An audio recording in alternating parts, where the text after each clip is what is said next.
Hey, everybody. Welcome to the Orange and Brown Talk podcast. Dan Labbe with Mary Kay Cabot here on June 26th. It is Thursday, recording this about 4 o'clock. And Mary Kay, you just put up a story, put up a column about Diontae Johnson. He appeared on a podcast recently, talked a little bit about his experiences last year. The word in your headline that you used was humbled, or at least in your tweet, it was humbled. Diontae Johnson was humbled by the fact that the Browns were the only team that called him, which we found out a couple weeks ago when he talked for the first time. And we all that was the thing that stood out to us. So this is really the first chance that you've gotten to listen to Diontae Johnson, talk in any sort of extended fashion. What impression did you come away with from this podcast that he was on? Well, I think the thing that really did stand out to me is the fact that he stopped short when we talked to him of saying that he was humbled. And he really didn't come off as sort of humbled. He made it seem like, he didn't necessarily do that much wrong. He didn't necessarily have to change that much. But I thought for him to finally admit that he was humbled, mostly by the fact that the Browns were the only football team that called him in the offseason. I think that that's important. I think that's key. My headline basically was he finally admits that he's humbled, and that better be true, the fact that he's humbled. That's got to be true, because that's the marching orders for Diontae Johnson. If you listen to this podcast, if you read his quotes, if you read my column, you will see that he really was not a good employee last year at all. He really just kind of lost his cool. He felt he should be used in certain situations where teams weren't ready to use him. He was asking to be traded. He was asking to be released. He was losing his temper in locker rooms. And that cannot be the version of Diontae Johnson that shows up. And when we talked to him during minicamp, I don't know if he sounded contrite enough. I don't know if he really sounded like he had learned enough from what happened to him last year. And if he hasn't, then he's not going to make it. He absolutely 100% has got to be humbled and have learned from it. And maybe using those words is meaningful. Now, I think it must be pointed out that this particular podcast was taped sometime in May. So even though he did not tell us those things in mid-June, I believe that this podcast was taped shortly after rookie minicamp in May. Yeah, and just so we have it, give them their credit. Sports and Suits podcast is what he appeared on, and you mentioned it was taped in May. So sort of hearing this and listening to, I heard a little bit about what I heard. I didn't listen to it as much as you did. Obviously, you wrote about it, but I heard some clips.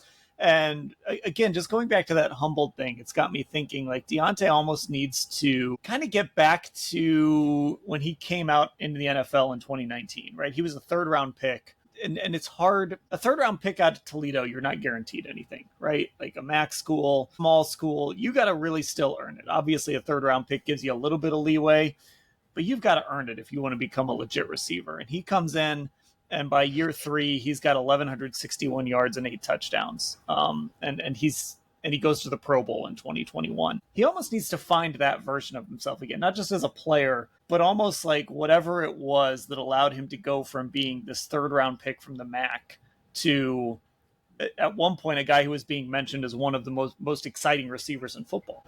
Right. And I think quarterback, it looks to me like over the years has had a lot to do with it. And he was still playing with Ben Roethlisberger then. And, it's easier to catch eight touchdown passes when you're playing with a future Hall of Fame quarterback, even though he was on the back 9 of his career and that was his last season. I still do think that, that was meaningful for him and that helped him out to have Ben Roethlisberger in there. So that has something to do with it. But as I've watched him go along and make these 4 different stops that he had last year, or shall we say 3 different stops after the Pittsburgh Steelers traded him ultimately to the Carolina Panthers, he really felt like it almost seemed like he was entitled. You hate to say it, but it seemed like he was entitled and he felt like things should be a certain way for him because he had been to the Pro Bowl and because he had come from a winning team and a team that makes the playoffs and whatnot. And things just didn't go his way. And in Carolina, they were 1-6 when he asked to be traded, and he got 1 target and he got 3 targets in his last game with Carolina and caught one of them. And he expressed his dismay about that. And he's, as he said in the podcast, things just went left and it was always one thing after another. But, when you're going 1-6, it's, it's hard for anybody to be up and happy and all of those kinds of things. And he just wasn't. So he asked to be traded from there. But if you look at what happened while he was there, he had 3 pretty good games where he had 183 yards, 83 yards, and 78 yards. So he was actually putting up some really nice numbers. And if he could have just perhaps maybe buttoned his lip a little bit, he may have been able to parlay that season into a better contract for this year. But as it stands, he's making the veteran minimum of $1.17 million, and not one penny of that is guaranteed. So if he wasn't humbled by the Browns being the only team that called him in the offseason, then certainly I'm sure he had to be humbled by the fact that they only gave him $1.17 million and didn't guarantee any of it, and basically said to him, you have to come in here and you have to show us what you're about. So this is the part of all that you mentioned how well he was playing in Carolina. But then this is the part that is concerning from last year. You go, if you're a guy in Carolina and you're talking about, I'm used to winning, and then you end up in Baltimore, that's like winning the lottery. I'm sure there were receivers and players across the league that were in bad situations that would have loved to have ended up somehow, some way with the Baltimore Ravens. But then there's the situation where he just didn't want to go into a game, and he explains it as he hadn't been in the game. He wasn't getting any plays. He was concerned about his legs and being warm. But Baltimore ends up suspending him. And then he goes to Houston, too. And Houston was actually in the playoffs. And it didn't work out there either. So I think if you're looking at some other red flags, that's concerning. It's just this idea of, like, look, it's hard to join a team in the middle of a season. Amari Cooper did it last year in Buffalo. And he didn't, all of a sudden turned into 2023 or 2024 Amari Cooper. Or I should say 2023 Amari Cooper. So it's hard to join a team in the middle of the season, especially as a receiver. But, like, if you end up in Baltimore after what you were in Carolina, you should be jumping at every opportunity, I would imagine. That's a little bit of a red flag, the way things went in Baltimore, considering what that team was trying to do last season. It's an enormous red flag because, can you imagine a coach telling you to go get out on the field and go into the football game and you just refuse to do it? That takes a lot of guts. It really does. The Baltimore Ravens are an excellent organization. Lamar Jackson, great quarterback. That's just not something that you do to John Harbaugh or the Baltimore Ravens. But he felt it was within his right to do that, to just refuse to go in the game. And that was the end of his Baltimore career. Although they did claim him later after the Texans released him, but that was only so basically they could kind of keep him off the market, keep him from playing anybody else in the playoffs, and also so that they could use him in their compensatory pick formula. But for the most part, he was insubordinate in Baltimore and refused to go in. And then they banned him from any team activities after that. And then he said he knew that he was just going to be in the doghouse. So he just wasn't going to go back after that. And, I don't know, he asked for his release, but I don't think he had to wish too hard for it. I don't think they wanted anything to do with him, really. And then he shows up with the Texans. And once again, in Baltimore, he just wasn't getting the playing time that he wanted. He's used to being the man or the second guy. And in Baltimore, he was just like the 6th or 7th receiver. And he mentally checked out. On 2 occasions in this podcast, he said he mentally checked out with the Ravens. He mentally checked out with the Texans. I think it sounds like he also mentally checked out with the Panthers. I think he mentally checked out with all 3 of the teams that he got either traded to or signed by last year after the Pittsburgh Steelers traded him to the Carolina Panthers. So the last 2 teams that he was with, 2 playoff teams, as you mentioned, they kind of couldn't wait to get him out the door. And the Texans, after the playoff game, when he had, I think, 1 target and he caught the ball for 12 yards in the playoff game, he kind of pitched a fit in the locker room after that. And that was it. They were having none of that. And they cut him. And he sat home for a good long time. He sat home for 4 months before the Browns picked up that phone and called him to give him an opportunity. And again, it's not a starting opportunity and it's not a $10 million opportunity, but it's a chance and he had to take it. And I think that's the part that really humbled him, that no one called. No one said, hey, we understand exactly what you were going through last year, and we can't believe it either. And we want you to come here and play for us and be the Pro Bowl receiver that you are. None of that happened. So he did have to eat some humble pie. And the point that I'm trying to make in this column is that that's absolutely got to be the mindset for him. He has to come in here and he has to really take the coaching. He has to be a good teammate. He can't be complaining that Cedric Tillman is ahead of him. He can't be complaining that Jamari Thrash is ahead of him. He can't be complaining about the quarterback battle and who he thinks is better or not better. He's got to kind of button his lip on that. And we should talk about that too, because I think he's been a little misrepresented in what he said on the podcast about Kenny Pickett. So we should get to that in a minute too. But I think he's just got to come in here and he just has to not be a jerk. That's how I put it in my column. Just don't be a jerk. That's the assignment. Do not be a jerk. Be a good guy. If he can be a good guy and play some good football like he has in the past, then he's got a real chance. Yeah, and again, and we'll get to that Pickett stuff too, because you're right, we need to touch on that. But it it's the humble thing is so important, because again, when we talk about this idea of you got traded to Baltimore, that was a team that had Super Bowl aspirations, and like you had a chance to be a part of that. And maybe it wasn't exactly the role you wanted, maybe it was taking longer, but you had a chance to be a part of something huge. Same thing with Houston. Obviously, Houston is not at the same level as Baltimore, but you were there when they won a playoff game and they were about to go to Arrowhead and take on the Chiefs. And like, that's an opportunity. And we see guys all the time where maybe they aren't getting the playing time they want. Maybe they end up in a situation where, okay, I'm here, I'm not getting the targets, I'm not getting the playing time, but I've got a chance to play in some January football games, and maybe I get to be the guy that makes that one play or those two plays in the Super Bowl or something that go down in history. And, then I'm going to cash that in the next offseason. And so for him to not embrace that, like we've said, is a red flag. And it makes you wonder, what does this look like if we're sitting there in week 5 and let's say they're 1-4 and maybe Cedric Tillman's ahead of him and he's not getting the reps he wants? What does that look like? I don't know if that's going to be the scenario, but that's part of this equation too. Well, then if that happens and he does not handle it well, there's a good chance that he will be out of ball forever, or at least for a long time, until somebody dusts him off somewhere down the road and says, hey, maybe he's learned his lesson now. Maybe he truly has been humbled. And sometimes guys do need to be humbled before they can resurrect their careers. It's happened for Baker Mayfield. Baker Mayfield really had to eat several years of humble pie before he was able to rebuild his career. And now he's been amazing. And so let's see what Diontae Johnson has in him.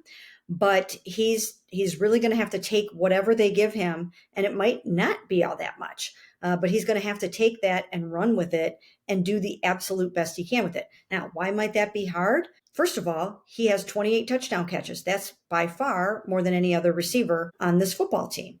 Jerry Jeudy, in his 5 seasons, has 15 touchdown catches.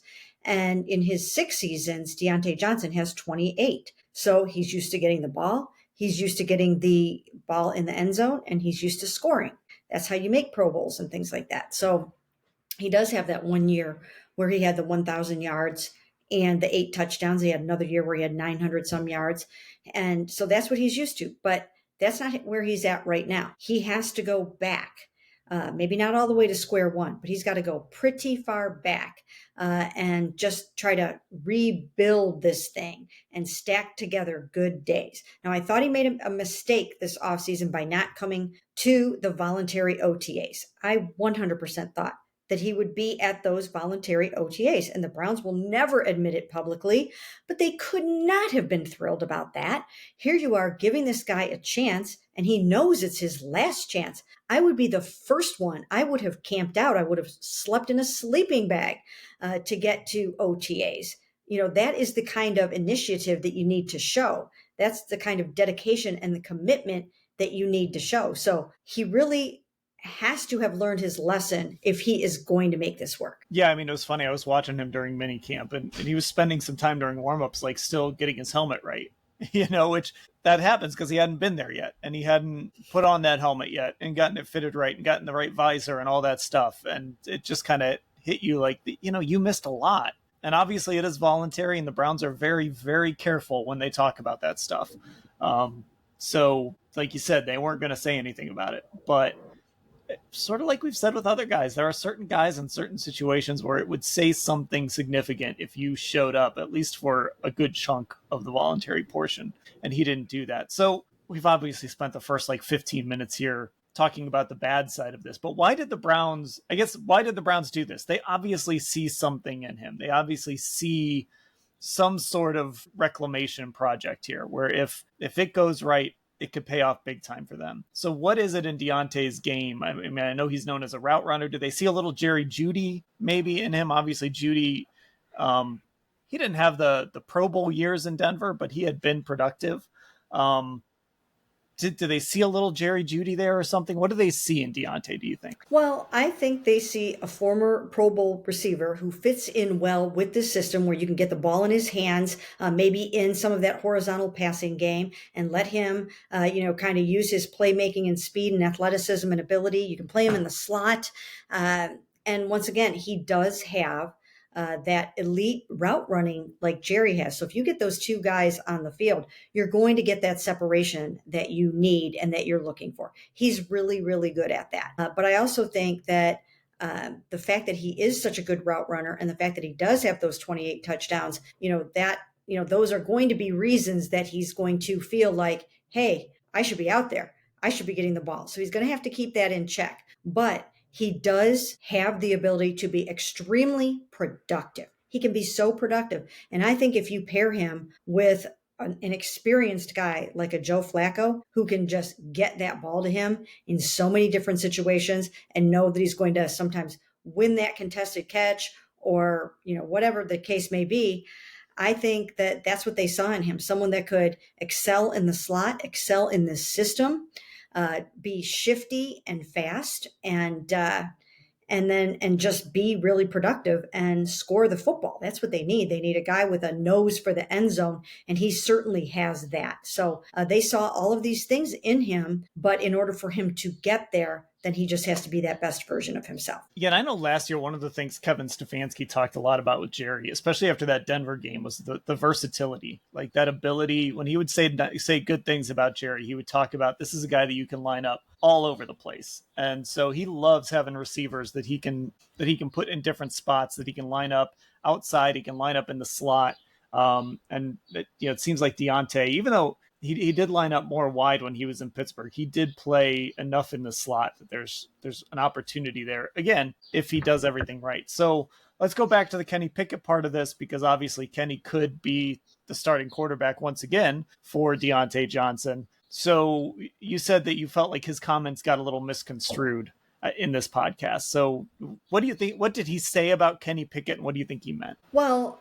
once again, it must be remembered that this podcast was taped in mid-May before Kenny Pickett ever set foot in a practice on the Browns field. He had been there for a small period of time for the offseason workout program before organized team activity. So he was either in phase 1 or phase 2. He showed up for maybe a week or two or whatever. And that showed a lot. I remember when I wrote my initial column about him, I mentioned that he was showing that initiative by coming for the first time in his career to the offseason program. But that didn't last. And that is a little bit of a red flag in my mind. So he did not spend any time at that point with Kenny Pickett. He was not in organized team activities. He did not know who was getting the first team reps. He did not know why they may have been resting Joe Flacco. So he wasn't on top of it. But what he said was, and I don't have it right in front of me right now, but he basically said that he thinks that, Kenny was out there getting the reps with the ones, and that he will be heading into the preseason as the first team quarterback, not the season. He did not say that he's going to win the starting quarterback job. He said he's going to probably get through the preseason as QB1, and then they'll see what Joe has. He kind of hedged it a little bit. But there are headlines out there that basically say that he thinks that Kenny Pickett is winning this starting job. And I listened to the podcast, and I did not hear him say those words. I did not hear him say that. So I just think that that needs to be reset a little bit. It didn't fit into the column that I wrote. So if anything, I'll do like a little short separate on that, or do something about that in an insider or something. But he did not say that the way it's being portrayed out there. Yeah, and I don't think that Kevin and Andrew are sitting down with Diontae Johnson in May saying, "Yeah, Kenny's going to win this job." I just don't think that's happening. So yeah, that kind of struck me as a little bit off when those headlines started to come out. So yeah, that's the world we live in, right? When we listen to podcasts and they get aggregated and people pull out things like that. Anything else on this? There is one other topic I want to get to, but anything else on this podcast that you want to touch on before we move on? Well, I do think it's noteworthy that he has played with Kenny Pickett before, and they've had their ups and downs, but Kenny seems pretty positive to have him around, and pretty excited to have him here, knowing what he can do out there on the field, and he helped him some during mini camp. So that could work in his favor, that those two guys have some history together and some camaraderie together. So I think that's one thing to keep an eye on. But even on this podcast, it was kind of funny because he was talking about, oh yeah, Kenny wears those gloves. He's got those small hands, but he was like, but he can spin it. But so it was kind of funny to hear him talking a little bit about Kenny. But it seems like he really likes Kenny and vice versa, and I think that will work in his favor. Okay, the one other thing I wanted to get to, there was some news earlier this morning that I was a little taken aback by how surprised people were. I mean, it was a little surprising, but when you kind of looked at the contract situation and look at some of the moves the Browns made this offseason, it's not like shocking. Oh my God, I can't believe they did that. But they did terminate the contract of Obo Okoronkwo. He was a guy that they brought in a couple years ago, kind of bet on a half season of production and some advanced analytics that showed he could be a pretty good pass rusher. I thought he was good in 2023 in his role. I thought last year looked just like a lot of people. Last year was just a tough year for everybody. So he didn't have quite the production he did the year before. Again, I'm not shocked by this. When you look at that contract, I always thought he could be a candidate to be a guy that they move on from after June 1st.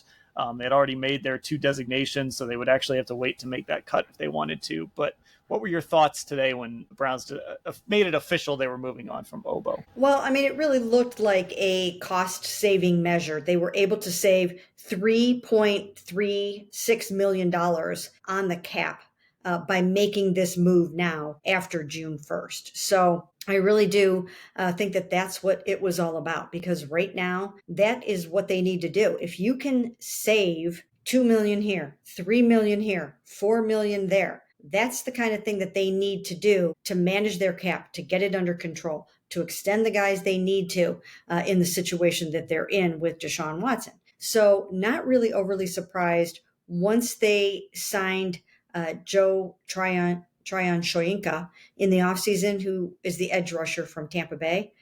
And Obo, for a couple of reasons, wasn't able to really be as productive as he wanted to here. And in 2023, that was largely because he suffered a torn pectoral muscle, but he only missed 3 games with that. And he came back and he played in the season finale against Cincinnati. And then he played in the playoff game.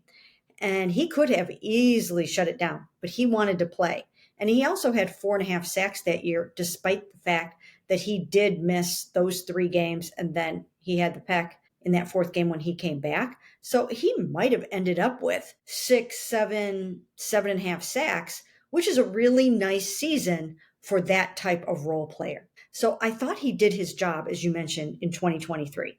But now the picture has changed. Alex Wright is back from his torn triceps. Isaiah McGuire has kind of come on strong. They have Tryon Shoyinka, and they have a pretty good rotation there. And now they also have Mason Graham getting that rush from the inside. And it just seemed like it was sort of an easy way for them to save $3.36 million. $3.36 million on their cap. Yeah, and it always felt like he was going to, when they signed Tryon Shoyinka, that was a sort of a sign, like you kind of circle, okay, what's Obo's future? We've talked a ton about McGuire and Alex Wright on this pod and their opportunity. A guy they added that has sort of flown under the radar, and I only remembered it because I just pulled up the roster, but Julian Okwara, who played for the Lions.